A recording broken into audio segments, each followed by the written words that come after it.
Hi, this is Dr. Akhtar Amin. Today's topic is non-neoplastic vascular abnormalities of orbit, and there are two non-neoplastic vascular abnormalities of orbit.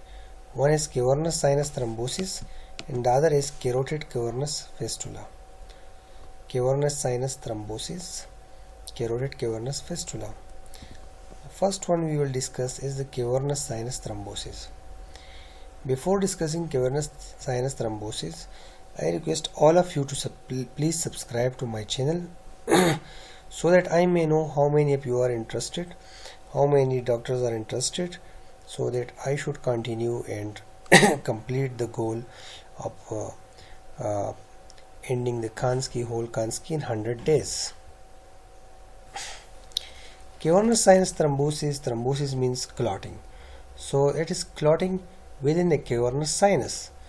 And this clotting occurs usually from infections, and the most common infection is sinusitis, orbital cellulitis, preseptal cellulitis, and otitis. There is high mortality rate. Even in treated patients there is 20% mortality, and in untreated patients 100% mortality. Here you can see the cavernous sinus in these pictures. These are the cavernous sinus. So what is cavernous sinus? These are dural venous sinuses. Here you can see two cavernous sinuses, and both of these communicate with one another. Each cavernous sinus is flanked laterally by the temporal bone of the skull. Inferiorly there is sphenoid bone. Here you can see inferiorly sphenoid bone.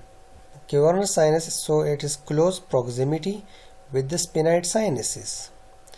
The pituitary gland sits within the coellator ceca, which exists medial to the cavernous sinus. Here you can see the pituitary gland, and the optic chiasm, it lies superior to the cavernous sinus on the midline and close proximity to the pituitary gland. So here you can see the pituitary gland in this picture, and this is the optic nerve. In this picture you can see the venous drainage system of the head and face. It have a unique anatomy. The dural sinuses and the cerebral and emissary veins have no walls, so it allows blood to flow in either direction, anterograde and retrograde, according to venous pressure gradient in the vascular system. So this fact and the extensive direct and indirect vascular connections of the centrally located cavernous sinuses make them vulnerable to pathology at many sites. Now each cavernous sinus, they receive a venous drainage from several structures within the face and the eye. The superior and inferior ophthalmic veins drain anteriorly into the sinus. Here you can see superior ophthalmic vein and inferior ophthalmic vein. So these are the superior ophthalmic vein and inferior ophthalmic vein. The superficial middle cerebral vein, here it is not shown, but here in this point there is superficial middle cerebral vein and deep cerebral vein here. So the inferior cerebral veins, they drain into the cavernous sinus as well. Inferiorly the cavernous sinus drains the pterygoid plexus. Here it is not shown, but from inferiorly the pterygoid plexus, and posteriorly it communicates with the superior and inferior petrosal sinuses and inferior petrosal sinuses. Both drainage systems ultimately converge at the internal jugular vein. So here you can see the internal jugular vein. This is internal jugular vein. So the cavernous sinus and petrosal sinus, both of these drain into internal jugular vein. Now why the cavernous sinus is important for potential pathology? Because of the presence of important cranial nerves and internal carotid artery. Here you can see the internal carotid artery. The internal carotid artery traverses the carotid sinuses bilaterally, and postganglionic third order sympathetic fibers, Horner syndrome, run on the internal carotid artery and cranial nerve 6, and then here you can see cranial nerve 6, and then cranial nerve 3. Here you can see cranial nerve 4, cranial nerve 5, first branch and the second branch.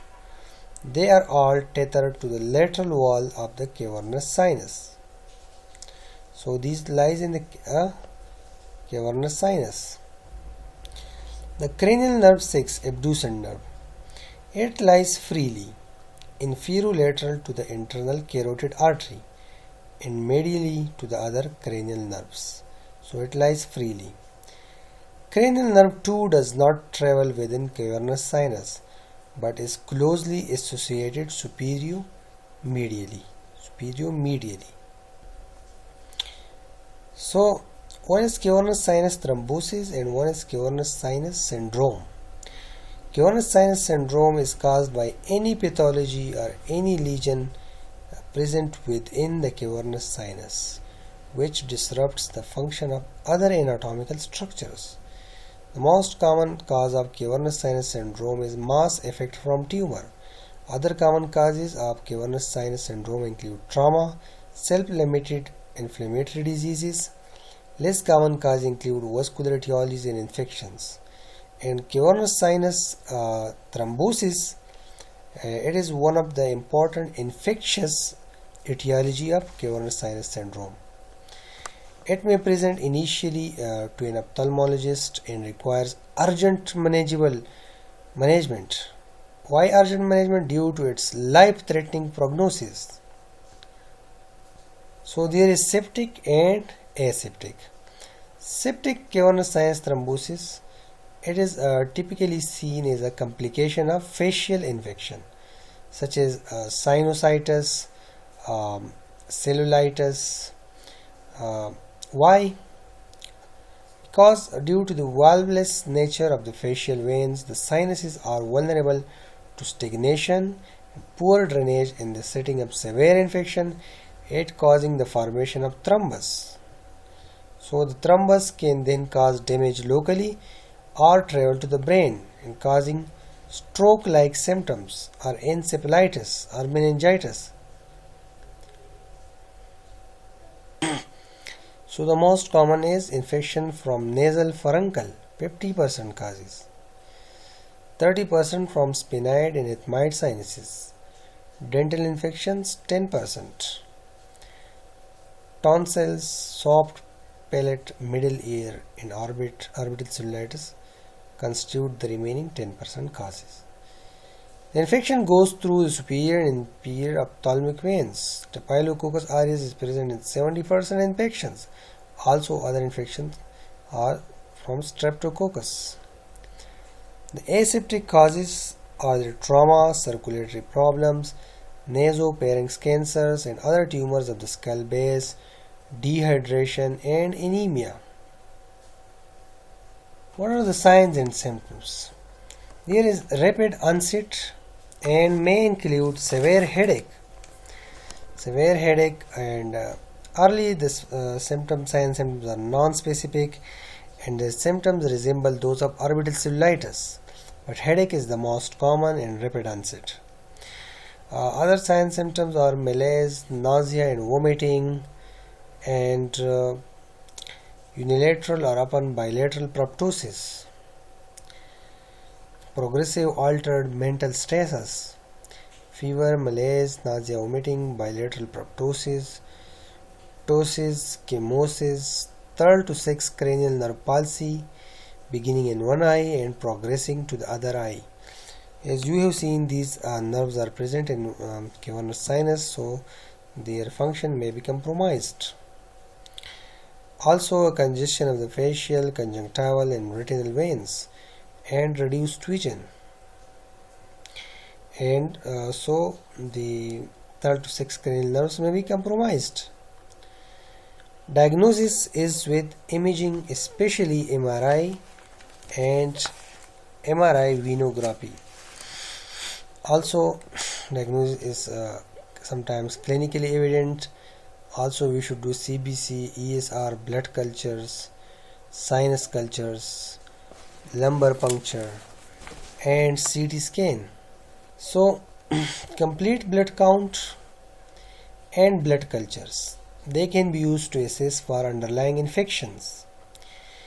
And serum studies like ESR, CRP, angiotensin converting enzymes and anti-neutrophil cytoplasmic antibodies, they are recommended to evaluate underlying inflammatory process. MRI of the brain and orbit with contrast and MRV is prepared to determine the presence of tumor, trauma, inflammation or cavernous sinus thrombosis. CT of the brain and orbit, CT venography can be done to help the presence of trauma or vascular process. Now the management. The management of carotid sinus syndrome, it depends on the underlying etiology. So if tumor, it needs surgery. If trauma, it may also need surgery. Inflammatory disease, systemic glucocorticoids therapy. Vascular causes such as fistulas, aneurysm, so they need balloon or coil embolization. Infectious cause should receive antibiotics. So cavernous sinus thrombosis is life-threatening. It should be managed emergently by intravenous antibiotics.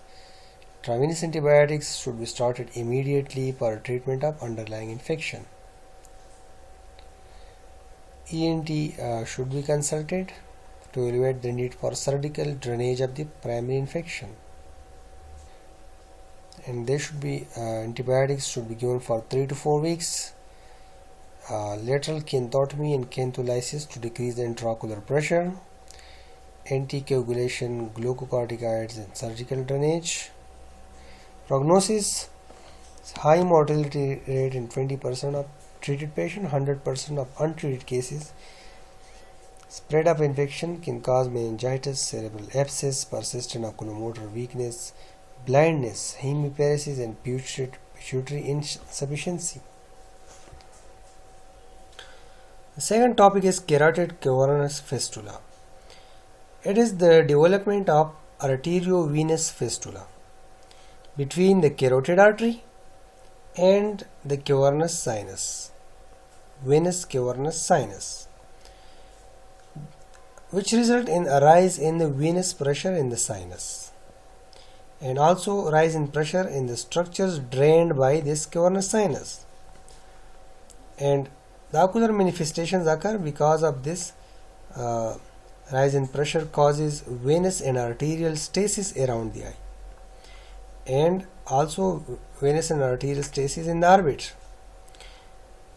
It also leads to increased episcleral venous pressure, and it also causes decrease in arterial blood flow to the cranial nerves within the cavernous sinus.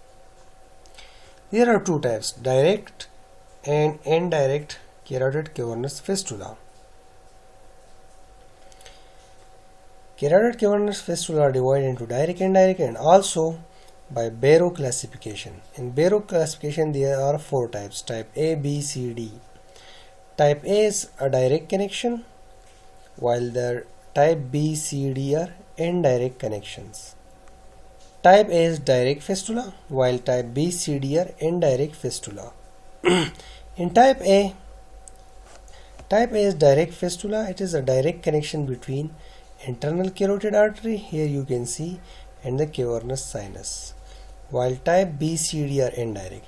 In type B there is connection between the meningeal branches of the ICA and cavernous sinus. In type C, connection is between meningeal branches of ECA, external carotid artery, and cavernous sinus. In type D, the connection is between the meningeal branches of both ICA, ECA, and cavernous sinus. A direct fistula is you already seen, it is a high flow shunt in which carotid artery blood passes directly into cavernous sinus through a defect in the wall of the intracavernous portion of the internal carotid artery, and it most commonly occurs after trauma. So 75% of the cause is traumatic tear. It may be due to surgery or spontaneous rupture of an intracavernous carotid aneurysm or an atherosclerotic artery. The atherosclerotic artery occur in a middle-aged hypertensive woman. Spontaneous fistula usually have a lower flow. Pseudodirect fistula, there is high pressure arterial blood gains rapid access to the venous system, and there is venous hypertension. The traumatic tear is the main cause, 1 day to as late as 2 years. It can cause direct fistula. The symptoms of traumatic fistula. So the symptoms of direct fistula, presentation may be days or weeks after head injury with a classic triad. There is a classic triad of pulsatile proptosis, conjunctival chemosis, and whooshing noise in the head. So this triad is important for direct fistula.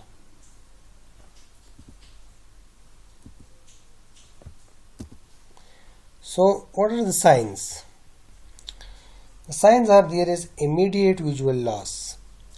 It may be due to ocular or optic nerve damage at the time of head trauma. The signs are ipsilateral to the fistula but may be bilateral or even contralateral. So there is immediate visual loss and delayed visual loss. The immediate visual loss is due to ocular or optic nerve damage at the time of head trauma, while the delayed visual loss it may occur as a result of exposure keratopathy, or it may occur as a result of secondary glaucoma and central retinal vein occlusion, anterior segment ischemia, or ischemic optic neuropathy. The signs, they are ipsilateral to the fistula but may be bilateral or even contralateral. Why? Because of the midline connection between the two cavernous sinuses. So there is marked epibulbar vascular dilatation. Here you can see chemosis, commonly hemorrhagic chemosis, particularly in the early stages.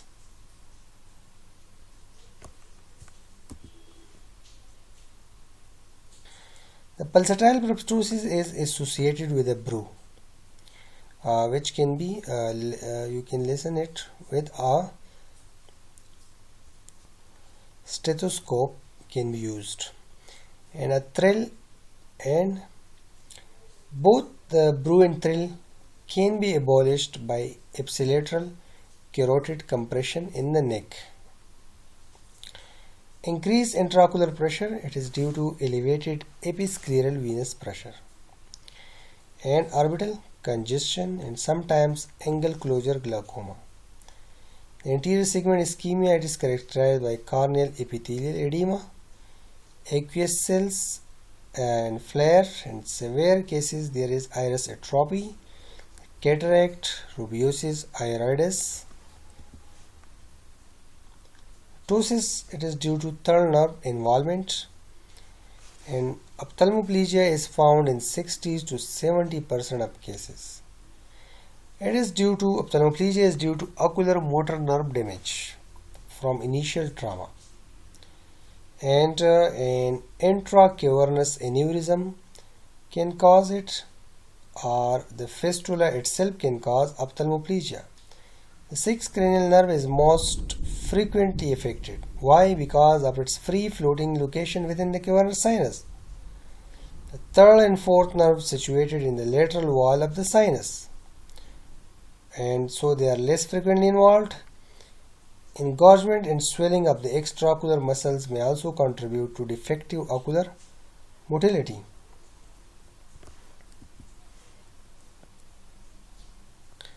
Here you can see there is abduction deficit in the right eye. Here you can see in this picture.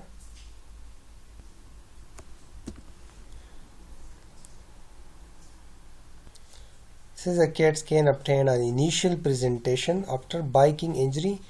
Note the small ZMC fracture on the right side. Here you can see ZMC fracture. External examination 4 months after the initial injury. Note the dilated veins on the upper and lower right eyelids and as well as the engorged nasal conjunctival vessels.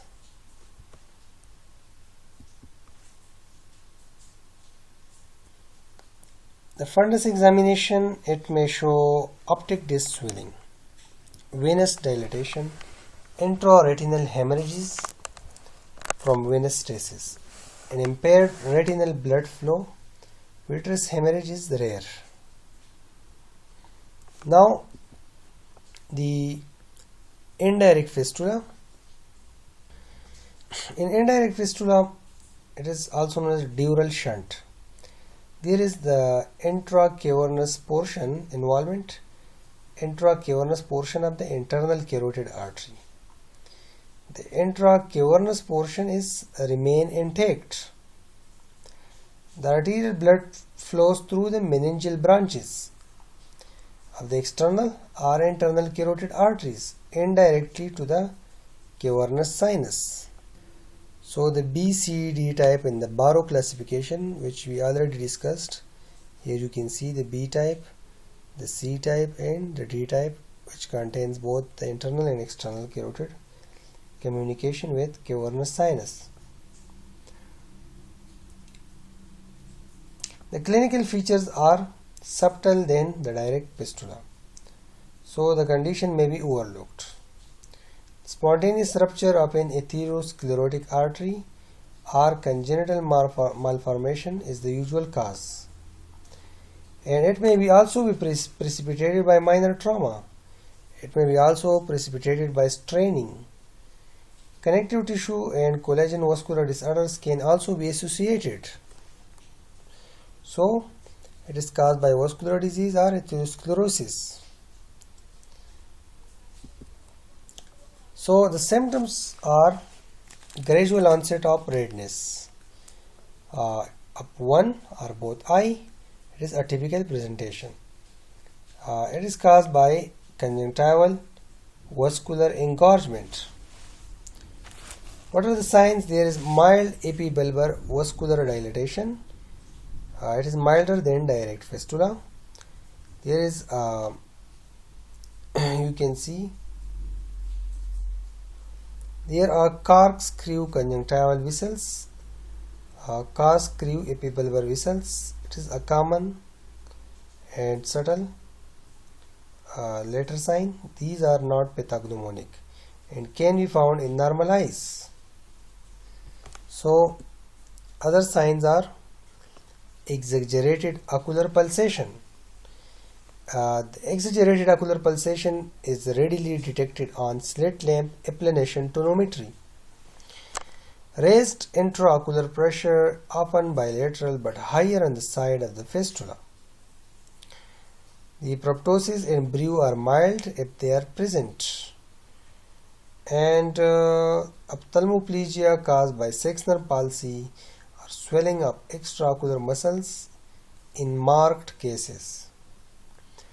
The fundus may be normal. The fundus may manifest moderate venous dilatation with lateral tortuosity, as with corkscrew conjunctival vessels. This is not pathognomonic. The investigations, CT scan, MRI may demonstrate prominence of the superior ophthalmic vein. And here you can see superior ophthalmic vein. And diffuse enlargement of extraocular muscles. Here you can see in this picture. Though these may only be visible with a direct fistula, orbital Doppler imaging may show abnormal flow patterns, particularly in the superior orbital vein. Definitive diagnosis may involve selective catheter digital subtraction angiography, especially in mild dural fistula those CT MRI angiography can be useful. So this is axial image. It shows enlargement of the right superior ophthalmic vein, and is a coronal view show enlargement of the extraocular muscles on the right side. Now here you can see the MRA, magnetic resonance angiogram, demonstrating enlarged superior ophthalmic vein. This is MRA demonstrating a right carotid cavernous fistula. Differential diagnoses are dural cavernous fistula, orbital hemorrhage, orbital tumor, and orbital varix. Treatment. So, ocular complications may require specific measures in addition to treatment of the fistula. Neurological subspecialist opinion should be sought at an early stage, even if features are mild, because some fistula pattern like carotid, like cortical venous drainage carries a high risk of stroke. Most carotid cavernous fistulas are not life-threatening. So, the organ at major risk is the eye. Surgery is indicated if spontaneous closure does not occur. Now, if there is a post-traumatic fistula, it is much less likely to close on its own than a spontaneous fistula because of higher blood flow.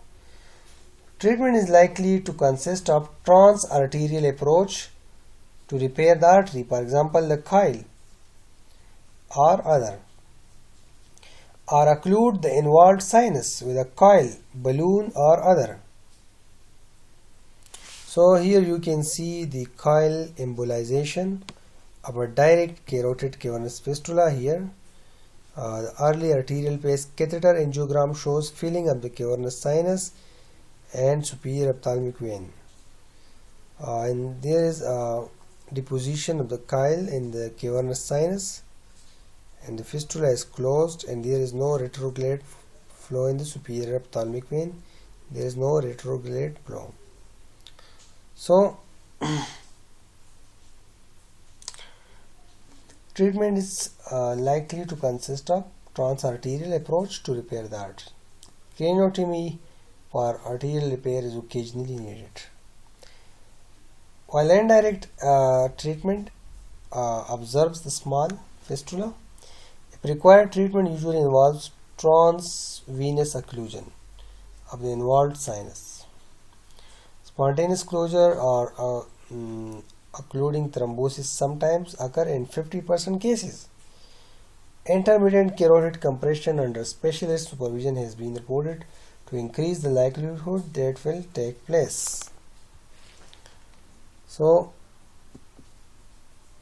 here you can see intraoperative image demonstrating coil being deployed within the internal carotid system. Postoperative image shows coil within the internal carotid artery. Thank you very much. Once again, I request you to please subscribe to my channel.